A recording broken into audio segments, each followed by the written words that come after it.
అదట్లుంటే ధరణి దరఖాస్తులపై special drive నేటి నుంచి 9వ తేదీ వరకు నిర్వహణ, పెండింగ్ అప్లికేషన్లన్నీ పరిష్కరించాలని అధికారులకు ప్రభుత్వం ఆదేశం. కలెక్టర్లతో పాటు ఆర్డీఓలు ఎంఆర్ఓలకు అధికారాలు. ప్రతి మండలంలో 23 టీమ్స్, హెల్ప్ డెస్క్లు ఏర్పాటు. కొత్తగా సమస్యలున్నా పరిష్కరిస్తామని చెప్పి చెప్తా ఉన్నారు. ఇక ఫీల్డ్ విజిట్ చేసి రిపోర్టు, అవసరమైతే దరఖాస్తులపై క్షేత్రస్థాయిలో ఫీల్డ్ విజిట్ చేయాలని ప్రభుత్వం సూచించింది.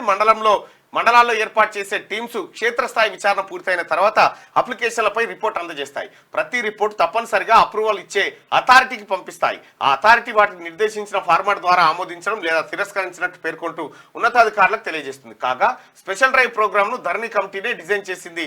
రైతులను ఇబ్బందులకు గురి చేయకుండా ఈ డ్రైవ్ పూర్తి చేయాలని గైడ్ లైన్స్ లో ప్రభుత్వం పేర్కొంది. ధరణి పోర్టల్లో పెండింగ్ లో ఉన్న దరఖాస్తులన్నింటినీ పరిష్కరించాలని అధికారులను ప్రభుత్వం ఆదేశించింది. ఇందుకోసం ఈ నెల 1వ తేదీ నుంచి 9వ తేదీ వరకు రెవెన్యూ స్పెషల్ డ్రైవ్ చేపట్టాలని తెలిపింది. ధరణిలో పెండింగ్ లో ఉన్న 2.45 లక్షల దరఖాస్తులను ఈ 9 రోజుల్లో పరిశీలించి భూ సమస్యను పరిష్కరించాలని చెప్పింది.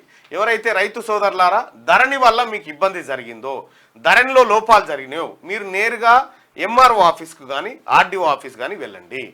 అక్కడ మీ సమస్య పరిష్కరించడం కోసం తెలంగాణ రాష్ట్ర ప్రభుత్వం 9 రోజుల పాటు ఈ స్పెషల్ డ్రైవ్ నిర్వహిస్తూ ఉంది. గతంలో కేసీఆర్ ఉన్నప్పుడు ఏం చేసిందంటే ఎంఆర్ఓ చేతిలో లేకుండా ఆర్డీఓ చేతిలో లేకుండా తాళం చేలు తీసుకొని పోయి కలెక్టర్ దగ్గర పెట్టి అందరి భూములను ఇట్లా బొనిగ విసికిండు. ఇప్పుడు తెలంగాణలో కాంగ్రెస్ ప్రభుత్వం ప్రజాపాలన వచ్చిన తర్వాత మళ్ళీ ఎంఆర్ఓల దగ్గరికి ఆ ఫైళ్లు తెచ్చి ఇచ్చిరు, మళ్ళీ ఆర్డీఓలకు ఆ పని అప్పచెప్పారు. ఇప్పుడు భూముల సమస్యలు ఆర్డీఓలు ఎంఆర్ఓలు కూడా తీరుస్తారు. అప్పుడు లేకుండే కేసీఆర్ ఉన్నప్పుడు.